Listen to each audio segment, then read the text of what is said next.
L'hypnothérapie. Hypnose, y a-t-il des réglementations particulières pour exercer ce métier ? Ce métier existe-t-il en Israël ? Eh bien, pour en parler, une professionnelle, elle est hypnothérapeute en France. Ici, eh bien, c'est un autre programme pour elle. Vous allez tout comprendre. C'est parti, elle s'appelle Cynthia Nabé. On y va. Israël, comment ça marche ? Vous allez adorer comprendre Israël.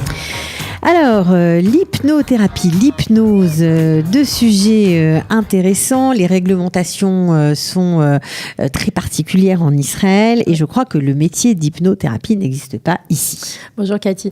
Non, il n'existe pas en Israël. La pratique de l'hypnose est réglementée. La pratique de l'hypnose existe, mais le métier d'hypnothérapeute n'existe pas.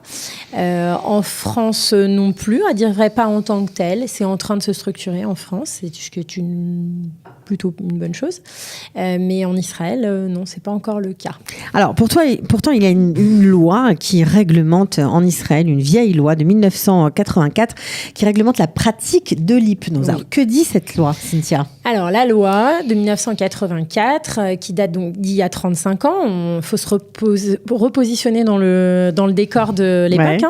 Où c'était quelque chose de complètement nouveau, même si l'hypnose, techniquement, ça date des années 1840. Bon, d'ailleurs, on n'a pas donné la définition de l'hypnose, mais on peut... Alors, l'hypnose, c'est un état modifié de conscience. Voilà, un état modifié de conscience. Voilà. Alors, que dit cette loi ? On revient. Que dit cette loi ? La loi dit que pour pratiquer l'hypnose, il faut être titulaire d'un Rishayon, d'un permis de pratiquer l'hypnose. Et il y a souvent la confusion qui est faite, c'est que les gens disent « Ah bah oui, pour pratiquer l'hypnose en Israël, il faut être médecin, dentiste ou psychologue. » Non. Il faut avoir un Rishayon, il faut avoir un permis. Mais ce permis est délivré dans certaines conditions, parce que cette pratique de l'hypnose est réservée à certaines personnes. Exactement. Uniquement. Donc, pour obtenir son Rishayon, il faut son permis d'exercer. Il faut être au préalable médecin, dentiste ou psychologue, puis avoir été formé en hypnose dans des organismes agréés par le Misrad Abriout, et ensuite le ministère de la Santé, et ensuite faire la demande au ministère de la Santé, déposer un dossier et faire sa demande au ministère de la Santé. Bon, jusque-là, ça paraît pas catastrophique. Sauf que... en fait, alors à ma connaissance, je n'ai pas réussi à trouver le nombre de praticiens actualisés, mais à ma connaissance, donc il y a 4 ans, il y avait 368 personnes praticiens détenteurs d'un permis de pratiquer l'hypnose. À ma connaissance, ce chiffre-là n'a pas bougé. Depuis 35 ans Depuis 5 ans. 5 ans, d'accord. Déjà. 35 ans, je ne sais pas.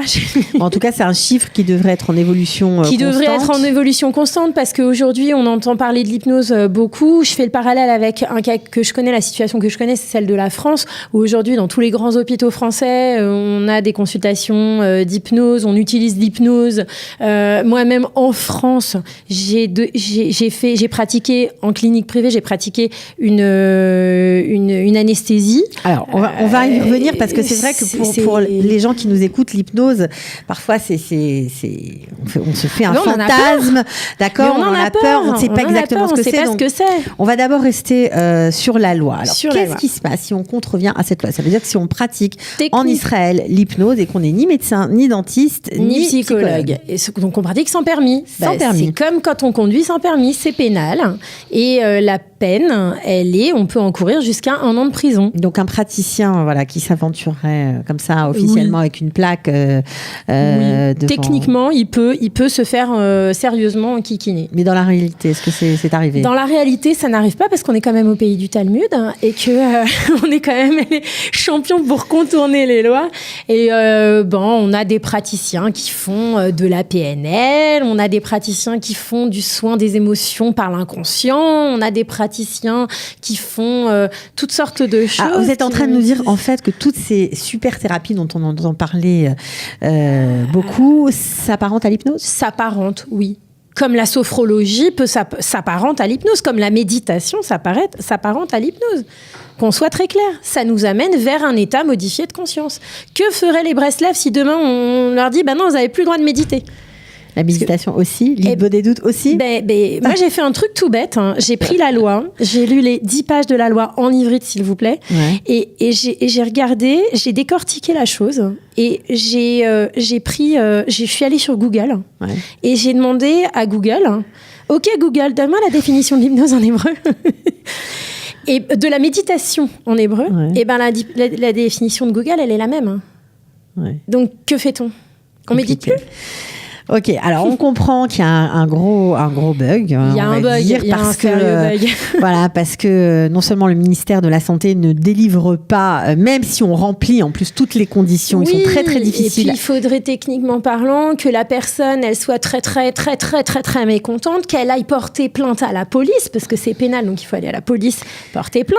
Et il faudrait qu'il y ait un dommage pour la personne. Or, normalement, si le thérapeute est correctement formé, il n'y a pas de dommage. Alors juste, on revient à cette problématique parce que si on remplit les conditions, on comprend aussi que le ministère de la Santé ne délivre pas ce permis d'exercer facilement. Apparemment, il en délivre plus beaucoup et donc du coup, ça ouvre la porte à des pratiques non réglementées, à des pratiques comme vous venez de l'expliquer, sous d'autres appellations. En fait, on fait de l'hypnose. Voilà. Et donc, ce serait vraiment un moyen C'est en train de bouger. Il y a un espoir. C'est en train de bouger. Il y a quelques semaines au Hadashot, je crois que c'était sur la chaîne 11 ou 12, il disait que justement il y a des praticiens israéliens qui sont montés au créneau, qui sont en train de monter au créneau pour faire bouger la loi parce qu'il faut que ça bouge.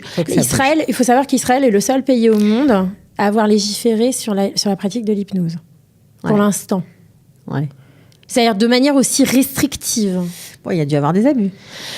Forcément. Il y a pu avoir des accidents. On va revenir sur l'hypnose en elle-même pour comprendre. Il y a des abus avec les médecins. Pour autant, on n'empêche pas de pratiquer la médecine.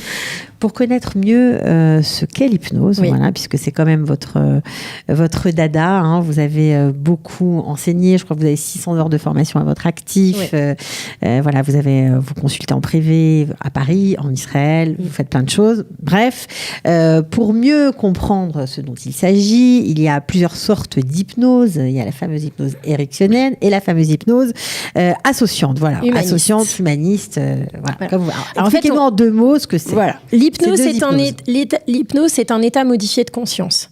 D'accord ? On va partager l'hypnose en 2 grandes familles d'hypnose. On a l'hypnose dissociante et l'hypnose associante. L'hypnose dissociante, c'est je vais ramollir par la parole, hein, c'est que la parole. Hein. Ce sont que des mots. Hein. Par la parole, on va permettre à la personne de séparer le mental, le conscient, de l'inconscient. Et on va pouvoir travailler avec certaines techniques, on va pouvoir travailler et par le biais de ce qu'on appelle de la suggestion. Mais suggestion, même si je vous dis, Cathy, vous savez, vous devriez peut-être changer la couleur parce que ça vous va pas bien au teint, je suggère quelque chose. Je n'assujettis pas. La sémantique est très importante. Je n'assujettis pas la personne, je lui suggère. Elle est libre de dire oui ou de dire non. Elle est libre d'avoir envie de changer ou pas. Voilà. Et on ne peut pas, sous hypnose, et c'est très important de le savoir, de le mentionner, on ne peut pas forcer une personne à faire quelque chose qui soit contraire à sa morale ou à sa volonté. À aucun moment. Si la personne fait quelque chose sous hypnose, c'est parce que c'est OK pour elle. D'accord, donc ça c'était important de le préciser. Alors on comprend qu'il y a 2 grandes familles d'hypnose et il y a l'hypnose associante. Exactement. Alors l'hypnose associante, l'hypnose humaniste, pour l'instant on n'a qu'une seule famille, alors que dans l'hypnose associante on a l'hypnose classique qu'on peut voir. Mesmer par exemple pratique l'hypnose classique de spectacle. On a l'hypnose ericksonienne, c'est aussi l'hypnose dissociante. On a la nouvelle hypnose qui associe la PNL et l'hypnose, les techniques de PNL mais sous hypnose. Et on a l'hypnose humaniste qui est l'hypnose associante. Donc là la personne, elle va être simplement guidée par le thérapeute à atteindre un état augmenté de conscience. En état augmenté de conscience, elle va pouvoir travailler sur elle-même. Et c'est la personne en conscience. C'est très interactif d'ailleurs, cette hypnose-là. En conscience, elle va pouvoir travailler sur elle-même. Ça doit bien marcher sur les fortes personnalités. Exactement, parce qu'en fait, c'est la personne qui a les rênes. Hein. C'est pas le thérapeute, c'est elle. C'est pas le thérapeute. Alors, on a mieux compris qu'il existe différentes formes d'hypnose et quelles sont-elles. Maintenant, pourquoi on pourrait être amené à utiliser l'hypnose. Alors vous, je sais que vous avez beaucoup utilisé l'hypnose dans le domaine médical. Alors ça paraît incroyable, mais alors, des anesthésies sous hypnose, vous en avez pratiqué? J'ai pratiqué parce que quand j'étais en France, en fait, à Paris, j'étais installée, je partageais les locaux avec mon père, qui est chirurgien dentiste à Paris, et parfois il y a des personnes qui sont pétrifiées à l'idée qu'on leur fasse une anesthésie. Il y a des personnes qui ne peuvent pas recevoir une anesthésie, et ça fonctionne très très bien. Donc par la suggestion, on va dire. Suggestion. D'accord. Ouais. Avec 2 G, s'il vous plaît. On va amener la personne à partir, par exemple, la première anesthésie que j'ai faite, c'était une dame à qui on devait poser 2 implants. Aïe. Ouais, voilà. Alors, on a piqué quand même. Hein. Il a piqué quand même papa parce qu'il était mort de trouille lui-même que la personne elle puisse avoir mal. Ouais. Voilà. Et puis bon, là, c'est de la chirurgie quand même assez lourde. Et en fait, je lui dis, qu'est-ce que des vacances, un souvenir agréable? Je sais pas, je suis jamais allée, mais j'ai vu des photos dans un magazine du Québec.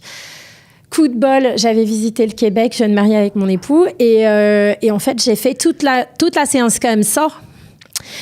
Avec l'accent québécois, donc je l'ai fait voyager comme ça. On est allé voir les castors et elle a rien senti, et elle a pris 8 jours le tarif, c'est 8 jours d'arrêt dans ces cas-là, parce qu'elle aurait dû avoir l'air d'un castor d'ailleurs, qu'elle n'a pas eu, elle a eu aucune séquelle, et elle a pris un Doliprane en 8 jours. Alors, est-ce que c'est arrivé aussi de pratiquer l'hypnose sans piqûre anesthésique? Oui. Juste l'hypnose pour endormir. Contre la douleur. Ouais. Alors, pareil, une anesthésie en bloc opératoire, une expérience extraordinaire que j'ai eu la chance de vivre. Une de mes patientes on devait lui changer la pile de son pacemaker, et elle ne pouvait pas recevoir une anesthésie générale. Normalement, ça se fait sous anesthésie locale, mais compte tenu de son background médical, en fait, il aurait fallu l'anesthésier, mais son contexte médical l'interdisait. Et son cardiologue m'appelle en me disant, écoutez, voilà, d'abord, elle ne veut pas dormir à l'hôpital parce qu'elle avait subi des tas de chirurgie, elle en avait marre. Et en plus de ça, je le cite, de point vers les guillemets, elle va dérouiller. C'est-à-dire que compte tenu de là où est placé la boîtier, elle va avoir très très mal. Donc si vous pouvez faire quelque chose, ça lui évitera d'avoir mal. Et j'ai trouvé la démarche de ce médecin absolument extraordinaire, parce que c'était pas lui, son confort à lui n'était pas le plus important, c'était le confort de la patiente. Et on lui a changé la pile de son pacemaker sous hypnose. Et elle n'a pas eu mal. Elle s'est réveillée au bloc opératoire, elle s'est levée. L'infirmier de bloc l'a rattrapée comme ça. Elle lui dit, non mais vous allez, mais c'est bon, je peux rentrer à la maison. Mais non, mademoiselle, vous restez allongée, on va vous remonter dans votre chambre. Voilà. 1 heure après, elle était rentrée chez elle. On dit toujours qu'Israël est très novateur et précurseur. Et là, il y avait 20 ans de retard. Voilà, donc là, apparemment, nous avons du retard, parce que dans les grands hôpitaux français, notamment européens, on utilise l'hypnose. Ça veut dire que l'hypnose est prévue dans chaque service pour lutter contre la douleur. Dans la plupart des services. Notamment chez les enfants. Chez les enfants, par exemple, il y a une consultation d'hypnoanesthésie, hypnoanalgésie à Robert Debré.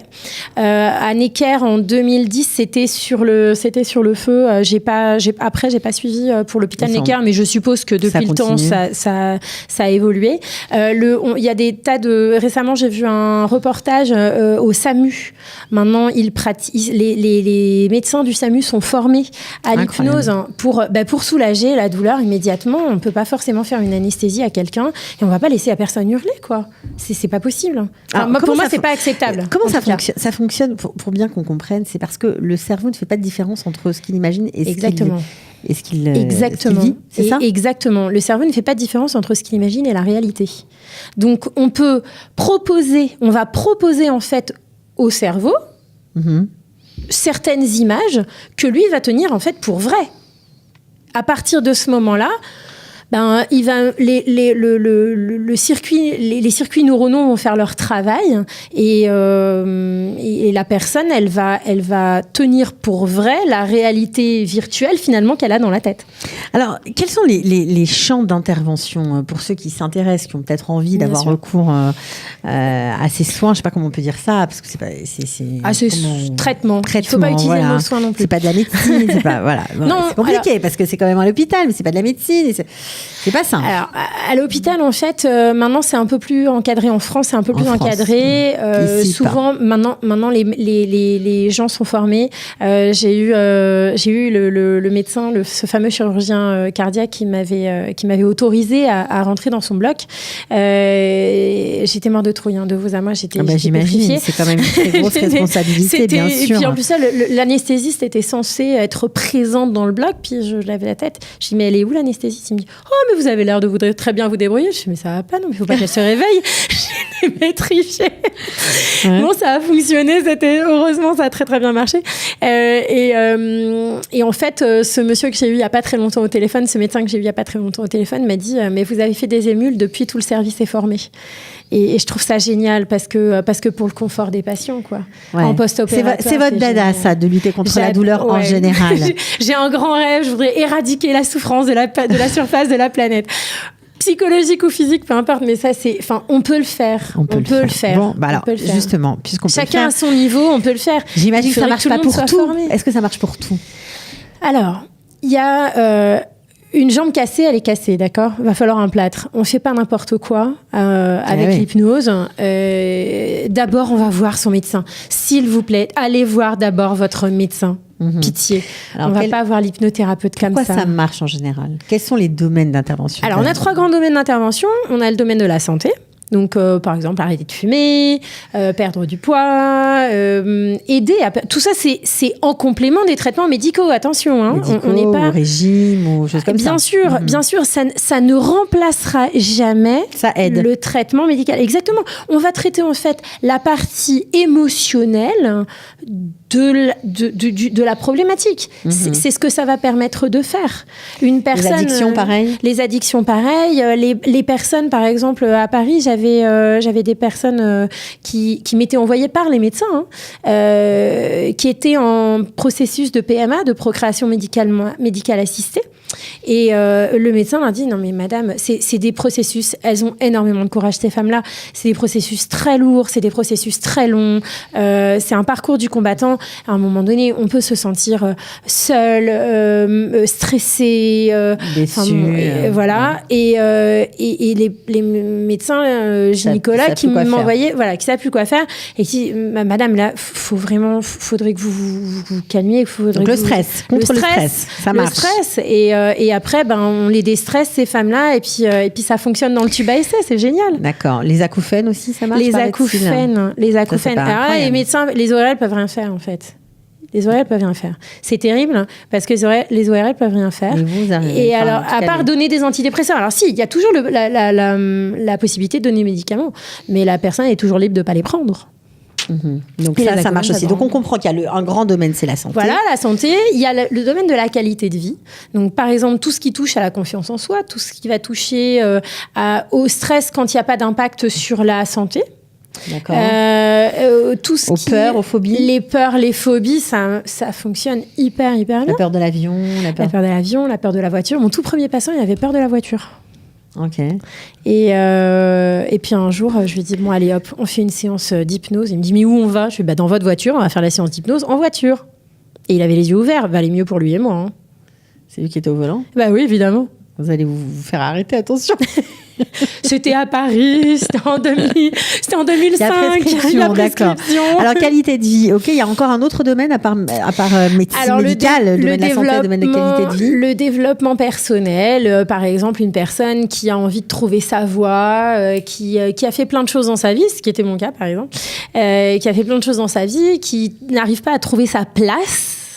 Et à travers l'hypnose va permettre de travailler sur ses blessures pour mieux se connaître, résoudre ses blessures, éventuellement les sublimer pour pouvoir proposer sa pierre à l'édifice. Avancer dans la vie.